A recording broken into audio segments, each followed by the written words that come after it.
Welcome back for another installment of Fellowship of the Rink. Episode 32 is brought to you again by our incredible local friends in Waggle Golf and Barrel Theory Beer Company. With me, as always, Joe Smith of The Athletic, bringing you all the insider info on your Minnesota Wild and Gopher hockey. And apparently, DIYer going to start his own TV show fixing up houses. Yeah, I don't know about go that far, but when you buy a house, like obviously the positives of home ownership is you go to Home Depot twice a day, right?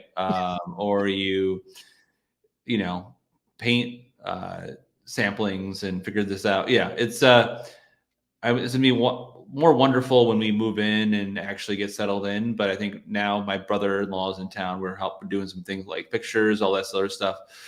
So yeah, it's a little busy. I'm trying to rope you into this week, maybe, but you go from apartment life for 2 years where you just call the help desk and then they can just come up there and change the air filter or whatever like that. It's fine. Now it's all on you. So you're just figuring this out on your own. Happy homeowner. Yeah.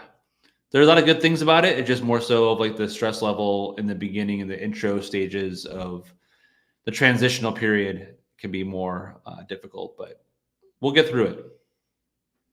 Yeah, for sure. And I mean, at least you guys have a little bit of an overlap here where you don't have to move all your stuff in and do all these projects. So it could be worse, but it could be a lot better too. Yeah, well, we're gonna make our 3-month-old do some work too. I mean, I figured Connor's like, he's part of the family now. He should be doing some work, right? I mean, he's got to do something during his keep. Yeah. Yeah. So, but yeah, no, it's all good. It'll get done. It just delays the recording of this podcast by a little bit. Other than that, no one else cares. So we'll move on to the Minnesota Wild portion of this intro. Yeah, and no one cares because you all get this posted at the same time regardless. So we're gonna run down actually one Gopher hockey topic because there's actually news on that front. But today is going to be a lot of Wild talk. No interview this week, but the next 2 weeks we're bringing you head coach of your Gophers and Bob Motzko and former Minnesota Wild head coach Dean Evison, who just so happens to be coming into town for the season opener against the Columbus Blue Jackets. So you got those coming the next 2 weeks. But here, Joe, of course, we already interviewed Bob, so we can't talk to him about it now. Rhett Pitlick off to Mankato, like everyone expected. Like no one expected. But they always say about like big fish in a small pond versus small fish in a big pond. Like he's already obviously the best player there and one of the best players in the conference, right? So if you want to get a change of scenery, like I didn't see this coming necessarily. I don't know about you, but I think that if he wants to reset a few things and if he didn't feel like the pro offer was where it was going to be, then I think it's the right way to transition yourself into the next stage. Yeah, my impression from the people I've talked to is the pro path is definitely the route he was trying to explore more. And after you explore for so long and don't make any decisions, your spot's not open anymore. So I don't know if it's as much that he's like, yeah, I'm going to go to Mankato, more so, oh, I need to find somewhere to go. Yeah. Like Mankato, which, I mean, hey, Luke Strand done a great job so far in his limited tenure there as the head coach, filling in for AARP Mike Hastings. But, I mean, this is a game changer for that program. And, like, I'm happy for Mankato fans. Like, this is awesome for you. This is a talent that you guys typically don't see, and you've seen it on full display the last couple of years. He definitely takes some nights off, but the nights that he doesn't, wow. Going to be interesting to see what he can do in the CCHA as well. A lot different than what he's going up against in the Big Ten. But yeah, it's not a secret that I enjoy watching the Pitlicks play hockey. So this one, yeah, a little close to the heart for you, but yeah, like, and like he was in a really good role in Minnesota too, and not like he was some sort of afterthought. Like him coming back to Minnesota, he'd have been in a really good situation with some very, very good players if he wanted to come back. So kind of curious in how that kind of played out. If you're going to spend another year in college, why not spend it at the U with the talent that they have, unless you feel like you're not going to be used in a way you think you should be used. But hey, like, there are worse places to play hockey. There are worse places to go. Yeah. And I think that if this is a way he can kind of move himself in that position, or maybe this is a place he felt he had to go to because of where he put himself in. But well, I think he's going to play pro hockey at some point here. So it is not the end of the road but it's just more so of, I thought he'd fit really well with the Gophers as it was. So I was more surprised with that. Yeah. And thankfully they have no shortage of people to fill that gap, but it is still just going to be really weird not having him be there for this group. Minnesota Wild.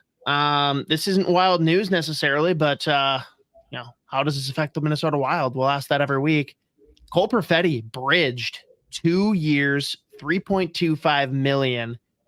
In your mind, Joe, does this help or hurt with the Rossi comps for the upcoming contract? So, yeah, like I think the question will be whether, I think the Wild are still figuring out on Marco Rossi on what they want to do with him, whether it's long-term or short-term. Like, I don't think the term on this one or the money on this one is going to really affect negatively. I think that's what they're probably going to have to pay anyways in a bridge deal for Marco Rossi. Because another 20 goal season or 25 goal season, like, they're going to be paying that and maybe higher. Yeah. On that. It's more so of, like, I'm always curious if they're going to do a long-term deal with him or not. So I think the bridge is more likely. Yeah. The bridge is more likely at this point, in my opinion. So look at Perfetti's numbers versus Rossi's numbers. And if Rossi is in 25 goal season, then we're talking different category, right? So,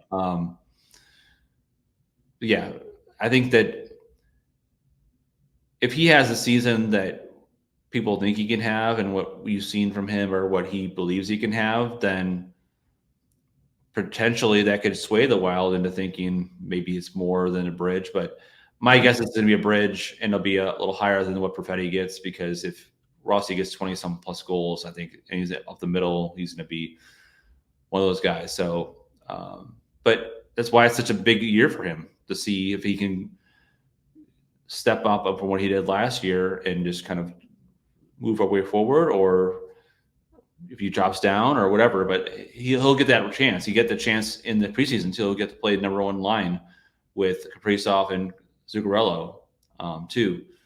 So I think there'll be a chance for him to be from third line to first line in the season. Yeah, and I'm with you that this year is going to be a big swing year for him, because I'm in the same camp of, like, 2 or 3 years for give or take $4 million is probably the sensible go forward. But if he ends up getting on the first line and making an impact, okay, maybe we've got a completely different view long term for Marco Rossi being a part of the equation.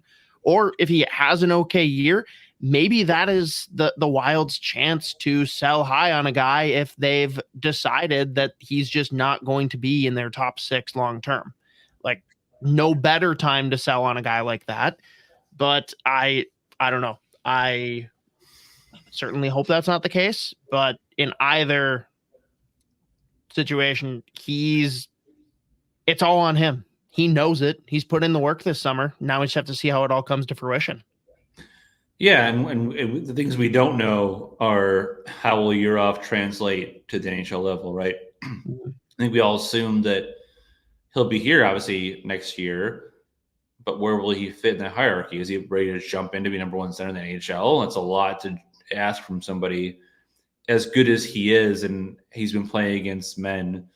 He's been playing the pro level for a while now, but yeah, we don't want to just assume that all of a sudden this guy's going to jump in. So how does height develop? How does he look in the camp? Does he get a chance to make the roster out of camp? If he goes back, does he handle that well? Like, a lot of these variables are going to come into play when you're talking about Marco Rossi. And like you said, most of it will be determined by Marco Rossi himself and how he plays and how he develops and how he turns into this year. If he becomes an instrumental part of this team, he's not going anywhere.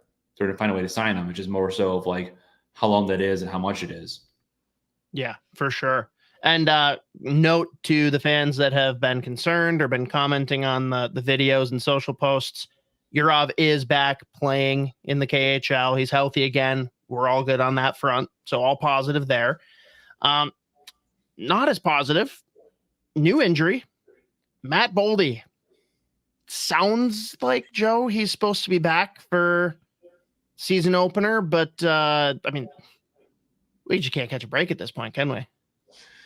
No, like after what happened last year, people were just waiting for kind of the shoe to drop, and this was kind of a surprise because he went through practice and did media, and then they announced, hey, he has this lower body injury, and it's week to week, and hockey injuries are just crazy, right? Week to week could be like 3 months, it could be like actually like 2 weeks, right? You know, this is the way it goes. But they legitimately think that he'll be back for the season opener. He'll miss camp, which will be tough for him and for the team. But, you know, as Matt Boldy, you don't need to prove anything necessarily as long as he's healthy going to season opener. But it'll give other guys chances to get some playing time with some of the top players on this team, which will be good, like Liam Ogren, let's say, or Riley Height or whatever. So I'm not necessarily worried about Matt Boldy. I've heard he had a great summer. The workouts, like people I've talked to have said he's going to have a breakout season. Not breakout because he's already had 30 goals, but like he could another step up. If this is a minor injury, that he'll be back for season opener, and we're not worried about it, then that's fine. If something that lingers for a while, then it'll be more of a concern, I think. But I think overall, it's a kind of a setback, and it allows other people to kind of get chances in these preseason games to play some big minutes with some of the top guys, which could be good. Yeah, it's definitely not a bad thing from that lens, but it is just tough. Like you see some guys that need the preseason to shake off the cobwebs or just get comfortable, and he's going to miss that. But a guy that might get an opportunity now, I know you did a feature on him here. I think it was just today that it dropped, maybe. Liam Ogren, though, could he play with one of his childhood idols in Marcus Johansson? Is that how this is all going to shake out? That'd be funny if it was him and Johansson and Ek, right? Eriksson Ek. His dad is a longtime trainer for a lot of the Swedish star players, Backstrom and Johansson and Landeskog. And so, you know, he's had that from an early age. And so it would be kind of cool to see him with Johansson and Eriksson Ek if they wanted to do a line. Because John Hines said, starting Wednesday in Dallas, you'll see more of the Ogrens and the Heights and the Hates all being in games, which I think a lot of fans want to see because they want to see the prospects playing in these ones and seeing how they can stack up on the road in preseason games against teams that are have their regulars in there. So, but yeah, I wrote about Ogren for Monday, and I think he's interesting cap because he played so well last year, and you almost thought that he had been in the league for a while because he didn't really seem like a rookie. But going into camp, it doesn't make it sound like he's a guy that's like a locked roster or this middle six player. They're going to make him work for it, and they're going to make him earn it.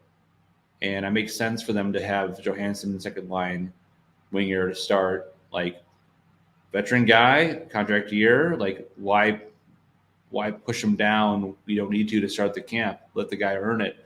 So I think Ogren will get several chances in preseason to show what he can do. And I think he'll make the team. I think he's a guy who's built and who's his hockey sense and his skill is ready to make the team. But until he shows it in camp, then he'll have to earn that.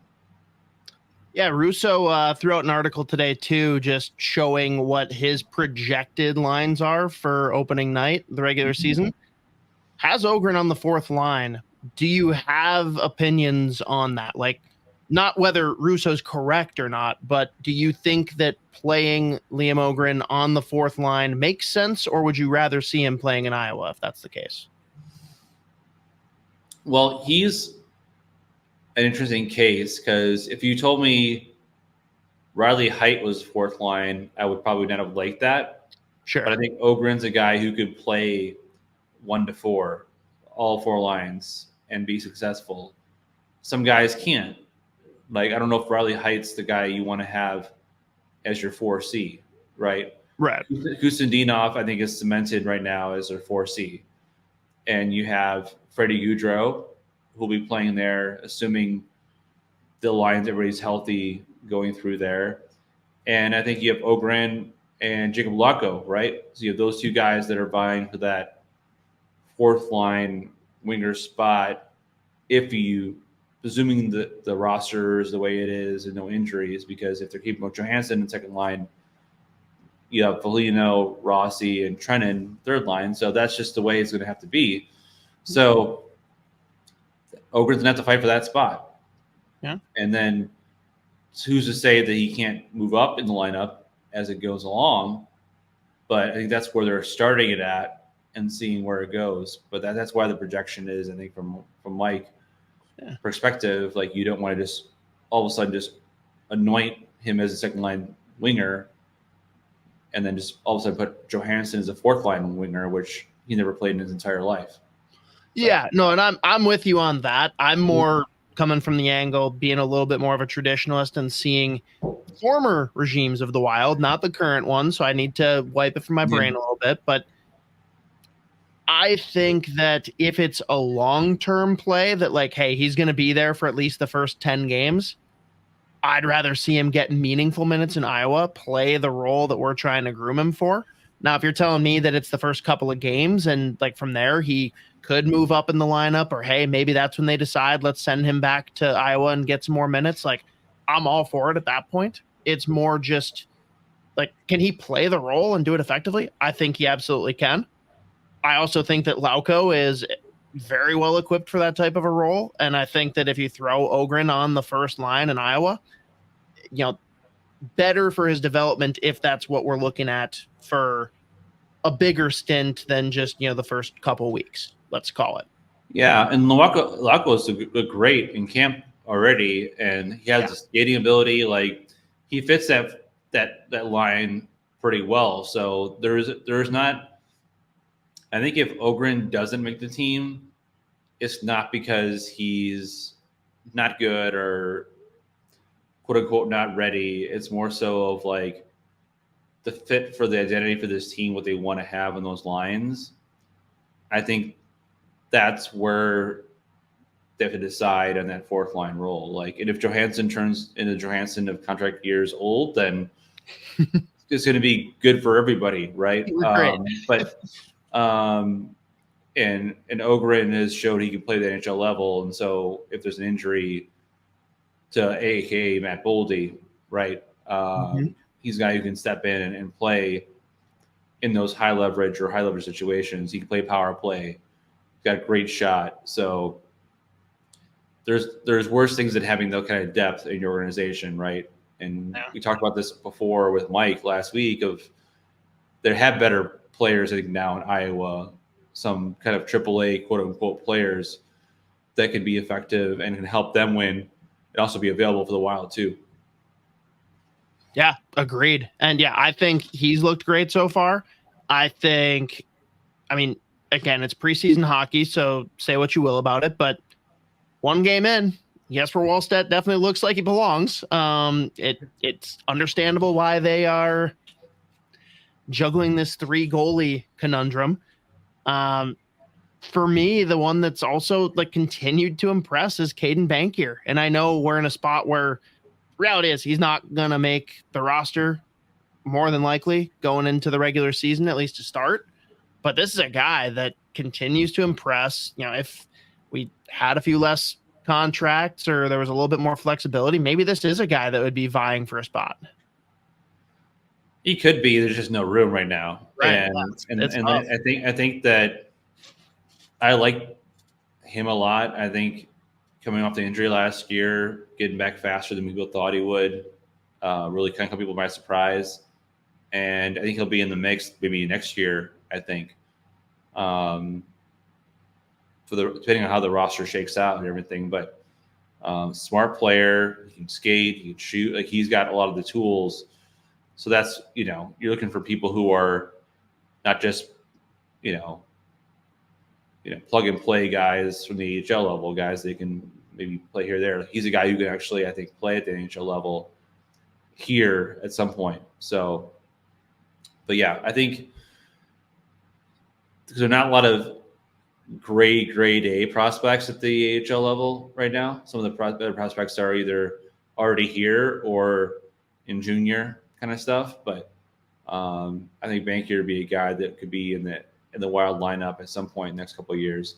And I think to your point of Wallstedt, though, like, I kind of like having this wild card here. I like having the idea of, let's say this kid shows up and just shoves up everybody's, right? Let's say he has a killer preseason. Like, I like having a fire lit under Gustafsson, right? I like having a fire lit at Fleury. Like, hey, like, there's a lot of pressure on this team going into this year. Pressure on Bill Guerin, pressure on John Hines. Like, goaltending can get you a lot of places. So if Wallstedt shows up and starts just fucking dealing, like, Phil Gustafsson, you better watch out, right? Like, there's no friends in show business, right, or whatever. No friends in like, you play the guy who can win. So if Wallstedt wants to push for playing time, they should give it to him. And I don't know if you heard, like, Gustafsson's interview with the media, his first one, like on Thursday or Friday or whatever, like that. People asked him about the 3 goalie rotation and this and this. And he's like, I don't know. They didn't talk to me about it. He was very short he's a very friendly guy. He's a very affable. He's always been great with us. Like, no complaints there, but he was very short and curt in his interview. And I'm curious if he's really kind of been, not say irked, but like little ticked off about the whole idea of a 3 goalie situation, because, like, of where he feels he is or what he's capable of. And so I think this whole thing can just spur everybody to be like, hey, get your A game going, get your starts, right? No one's entitled to these starts. So I'm really interested to see if Wallstedt can just all of a sudden just show up and be like, hey, I'm ready now, guys. Who starts am I getting right now?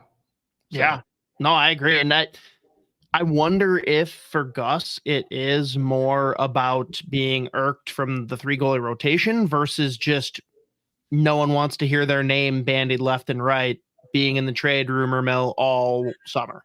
Like, I don't know which one bothers him more, that, like, everyone just assumes that he's gone, or the first chance they get, he's going to be dished out, or if it's, I don't want to yield time to 2 other goalies.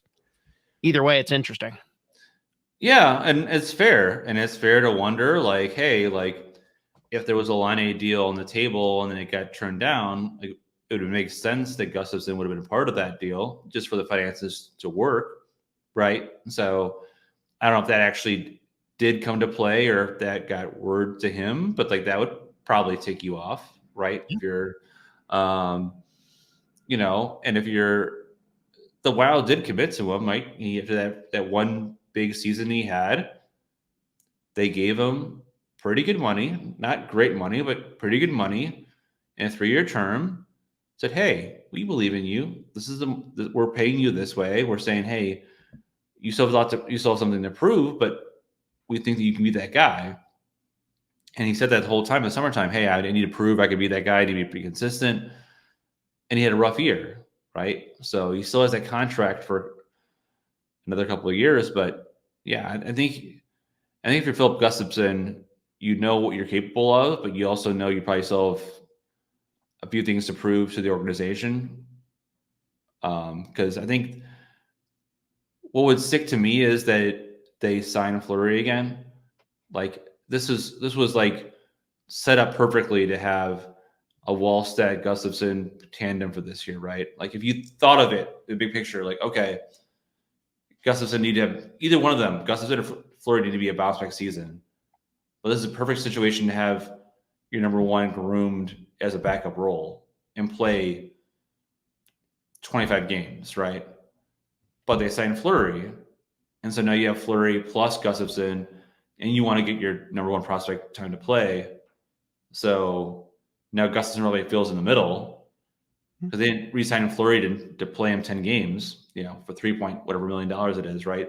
Yeah. So it's kind of an awkward man in the middle situation for him, which I kind of feel for him in that particular sense, but I don't know.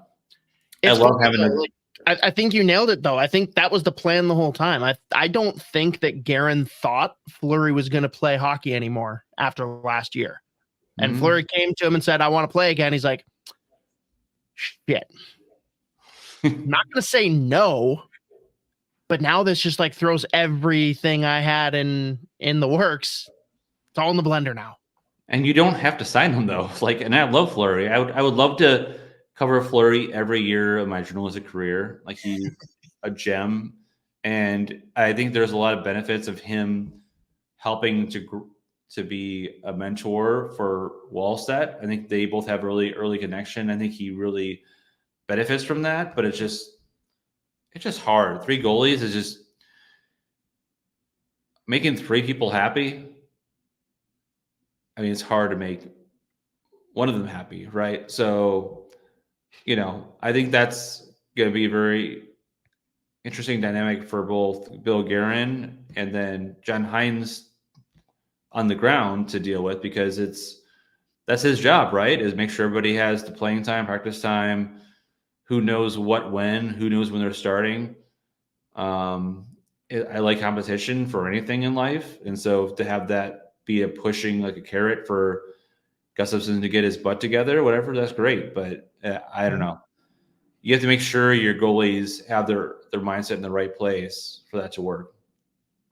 That will be the real question and what we're going to have to watch throughout the year. And like Joe mentioned, Hines did say, the Heights, the Ogrins, the Hates should be getting a lot more action here the next couple of preseason games. So, stay tuned. Coming weeks, we'll definitely cover whatever transpires there. To wrap the Wild portion here, though, with no interview, there will not be a Waggle Golf foursome. Instead, we're actually going to draft 4 players each from the Minnesota Wild that we would like to see on the Amazon series face-off inside the NHL, because we all know that you're all very irked that, of course, no Minnesota Wild player was selected. But we've got the Waggle Golf prompt for the week. This interview is brought to you by our friends at Waggle Golf.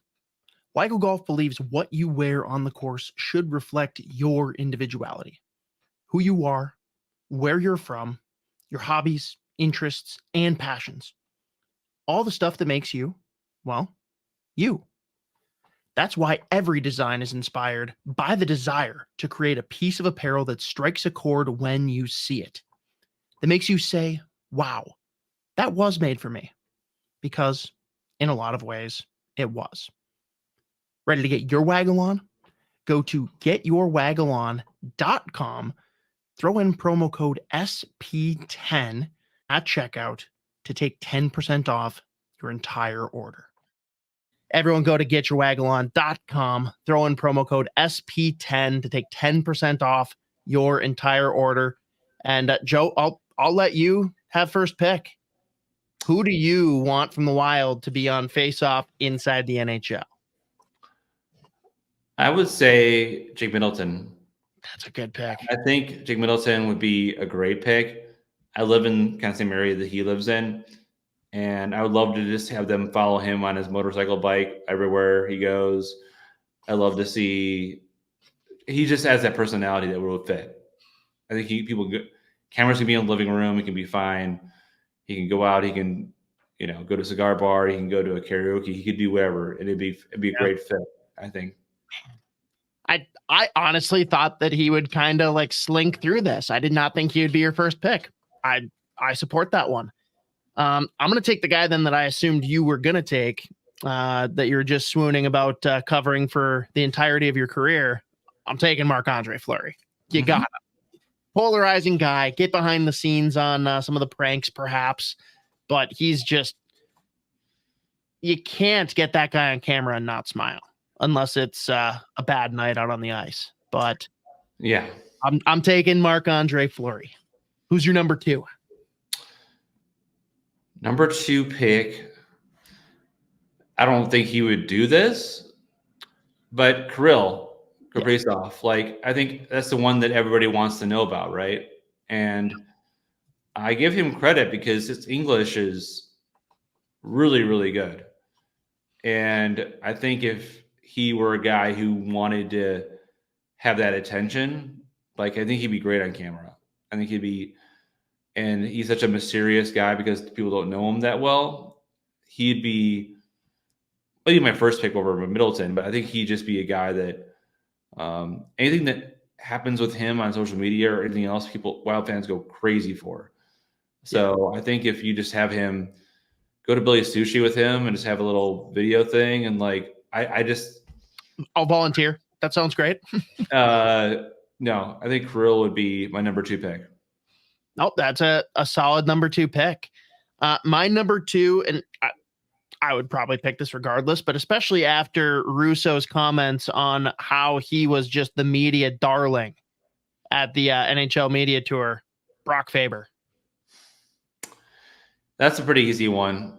I mean, yeah, I've impressed for a guy who was like, even from when he was I covered him in the Frozen Four, and you were there for the Frozen Four, and they lost in this devastating fashion. And then a day and a half later is in playing in the AHL, and he handled it like this guy just has the feel of a person who has been playing in the league for a long time. And he's fun, he's polite, he remembers your name, he'll ask you questions. Like, he's just things you can't teach or think about, or people don't, people need to get taught sometimes in media training. He just knows, and he just has that guy next door attitude with a skill set of a guy who will potentially be in a Norris Trophy conversation. Like, he's one of those guys that the Wild will want to build around their media campaigns, whatever else.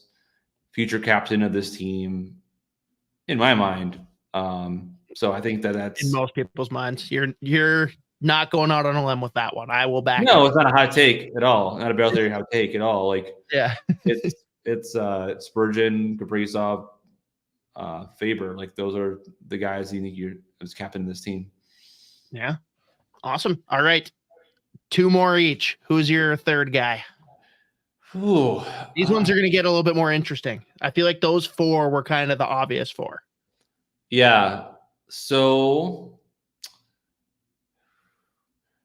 I would have to say it's a good one. I think that, you know what? I'm going to go off the grain here. I'm going to go Matt Zuccarello. I think that he would hate it. He would hate every minute of it. But I think that he has that personality and he has that experience level where he could, if he actually had that moment in his life where he let it happen, I think he'd be really good. Like, he's one of those guys that dances in post game. He does those stuff. Like, he has that in him. It just, does he want to show it to you, right? So it'd be fun to have him and Kirill together, one. But like, I think Zuccarello would be great. Yeah, package deal for sure. Okay. I'm gonna double up here. I'm taking a second goalie, and I'm going with Jesper Wallstedt. I think that guy has so much personality and so much flair that he could bring. And he's like, Fleury to me isn't a goalie. Fleury is like a guy. Whereas Jesper Wallstedt gives me all of the goalie vibes. Like, he is going to come in and he is going to be just the goofy off the wall goalie.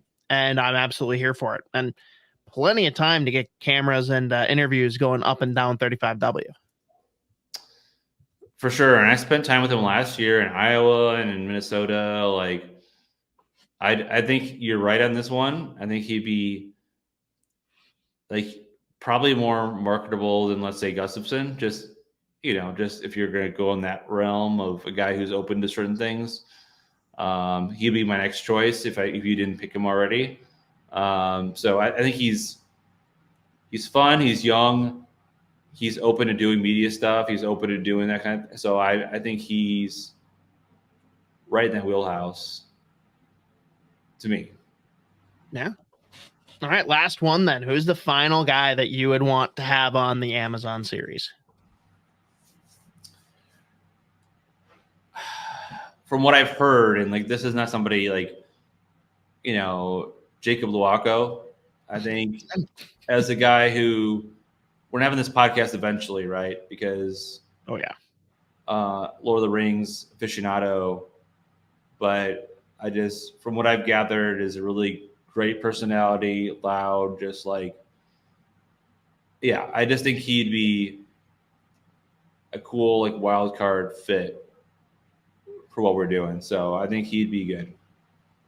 No, I agree. That is absolutely who I was going to take. So there's a lot of guys that weren't consideration here too. Like, I'm not trying to slight anybody. Like, I think that like Marcus Foligno would be a really interesting one. Yeah. I think Ryan Hartman could be really interesting. Yeah. I know like the Pander pick would be Matt Boldy. I'm going to go another route. And again, it's a little dicey with the language barrier, but I feel like Murat Huznadinov could be an absolute hoot to follow around.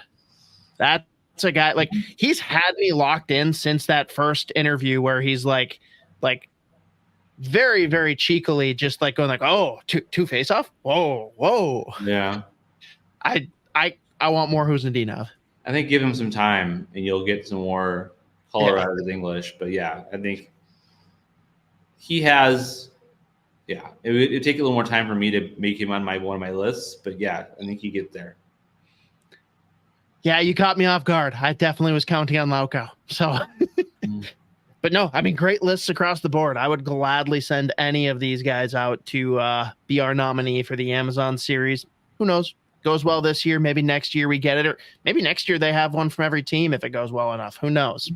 But we'll throw this up on socials. You guys can tell us how smart, dumb, otherwise we are. But last thing here then to round out the episode, every week, Keyboard Warriors hot take segment brought to you by our great friends at Barrel Theory Beer Co. Make sure opening night, you guys get out there. Section 105, Section 112, Section 217, and Section C36. The best craft beer that you can find at the XL Energy Center, hands down. Got two hot takes here. And Joe, this one came from YouTube, and I've kind of got a good handle on the people that are just on there to troll. This is not someone that like typically trolls. So definitely an interesting take from Joe F2504 on YouTube. I think Bedard will have a big regression this season, just based on a point per game standpoint. All defensemen know not to give him any space to shoot the puck. If you take away his shot, you really limit what he can do. He'll still get his points on the power play as everything runs through him, but 5-on-5, he'll regress a lot. Didn't Chicago just add players this offseason? And they Chicago got better this offseason. They're not great. They're not playoff ready, but yeah. I mean, regression from a sense of like he was a superhuman next Wayne Gretzky and played 60 games and still won Calder Trophy. Like I think that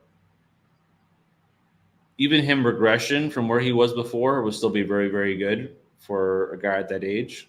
So I think the team around him is going to be a little bit better this year than last year. So I think that he will, I don't know if the numbers are going to be crazy much better, but I think they'll be similar to what they were this year. Yeah. And if he's healthy, he's a point a game player. I don't see a way that he's not. And I think he was like just short of that. Let's see here. He was 61 points in 68 games played. Like, I don't see him reverting. Like it's easy to say, and I get the sentiment coming here from Joe, where it's oh, people have tape, they know how to play him. Yeah, this guy's got a lot of tools in his bag, and it's a lot easier said than done to just take away a guy's shot. You step up on him, he's going to make you look foolish. So I'm really interested to see what his encore looks like. I mean, we've talked about it last week with Russo. The sophomore slump is a real thing, but he strikes me as a guy that's wired in a way that like he's not going to take anything lightly. Like he's coming in and he like is probably pretty pissed off about how bad the team was. I think he's going to come in with a vengeance, but that's why they play the games. We'll see. Yeah, no, I think he'll be really good. I mean, I don't know if the team's gonna be really good, but I think he'll be still the top player on their team and one of the top players under 23 in this league. So I think I'm not worried about his points per se. Now, people Wild fans about his plus minus. That's a whole Yep, don't get him going. The other one I've got here, Joan, I don't know if you have one or not, but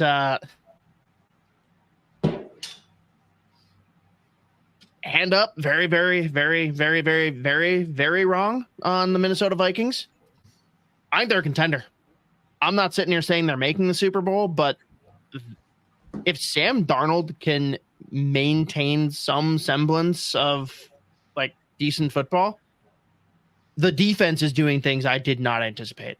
This team is like, as long as Sam Darnold does not revert to the Sam Darnold we've seen in some of his other stops, this is a team that can absolutely win a round, maybe two in the playoffs. And I think that's way more than anyone could have asked for this year.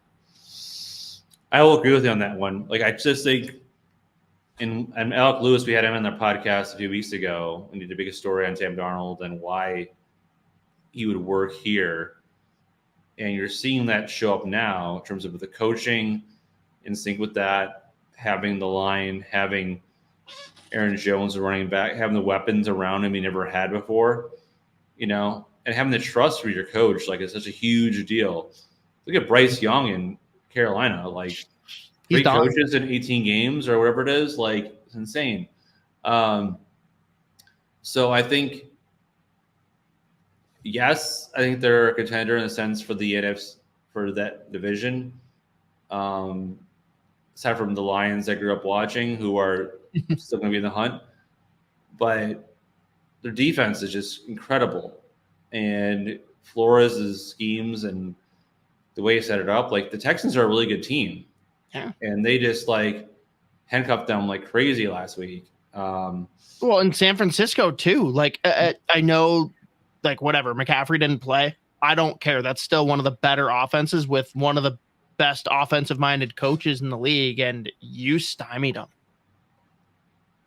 Yeah, that was – so what's – other than obviously Darnold being much more than a game manager and being able to play with some of the top skill players in this team, but the defense being the way it is, it makes me feel more optimistic about them being a contender. I don't think they're going to win the Super Bowl. I think that they're a team that – if you're around these parts, going to the playoffs and winning a round is a big deal.